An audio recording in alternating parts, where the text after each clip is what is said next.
राज्य सरकारच्या वतीने राबवण्यात येणाऱ्या मॅट्रिक पूर्व सावित्रीबाई फुले शिष्यवृत्ती योजनेअंतर्गत 31 मार्च 2028ला 5,657 विद्यार्थ्यांच्या खात्यात एका क्लिकवर 1,28,00,000 रुपयांचा निधी जमा करण्यात आला। यामुळे ओबीसी व भटक्या विमुक्त प्रवर्गातील गरजू विद्यार्थिनींना आधार मिळाला आहे। महाराष्ट्रातील अल्पसंख्याक समुदायातील विद्यार्थिनींना आर्थिक सहाय्य मिळावे, त्यांचे शिक्षणातील गळतीचे प्रमाण कमी व्हावे, त्यांच्या शिक्षणाचा दर्जा वाढावा यासाठी सावित्रीबाई फुले शिष्यवृत्ती योजना राबवण्यात येते।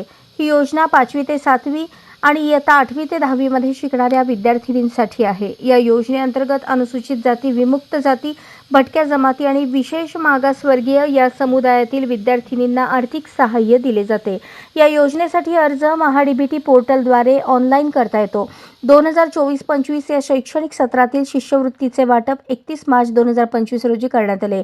यंदा पहिल्यांदाच इतर मागास बहुजन कल्याण विभागाचे सहाय्यक संचालक डॉ. सचिन मडावी यांनी शिष्यवृत्तीचा विनाविलंब लाभ दिला, त्यामुळे गरीब गरजू विद्यार्थिनींना दिलासा मिळाला आहे।